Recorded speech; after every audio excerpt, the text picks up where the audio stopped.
अस्सलाम वालेकुम नाज़रीन, पाक न्यूज़ से मैं हूं आपकी होस्ट फाइज़ा इरफान। सबसे पहले शामिल करते हैं headlines. Justice Qazi Faez chief justice of Pakistan का हल्फ उठाएंगे। तकरीब हल्फ बर्दारी अवान सदर में होगी। सदर मुमलिकत आरिफ अलवी हल्फ लेंगे।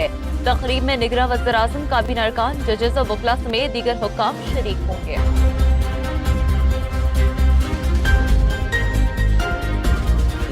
नवाज शरीफ की वतन वापसी के लिए कानूनी टीम ने क्लियरेंस दे दी। शहबाज शरीफ कहते हैं नून लीगी कायद के केसेस में नए कानून का सहारा नहीं लिया गया। वो 21 अक्टूबर को ही पाकिस्तान जाएंगे। राजा रियाज भी मतवाले बन गए। साबिक ऑपोजिशन लीडर की लंदन में नवाज शरीफ से मुलाकात, सियासी उमूर पर तबादला ख्याल। मीडिया से गुफ्तगू में बोले इंतखाबात फरवरी में होंगे, नून लीग ही जीतेगी।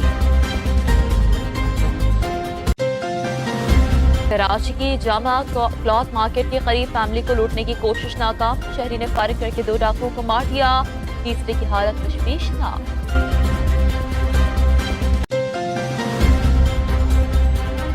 बहावल नगर में बेटे का जमीन की खातिर बुजुर्ग वालिदैन पर तशद्दुद।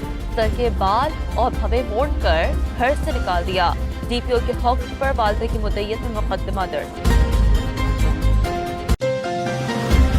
इस्माइल खान में कस्टम्स और पुलिस की कार्रवाई। 15 करोड़ 37 लाख रुपए मालियत का सामान स्मगल करने की कोशिश नाकाम बना दी।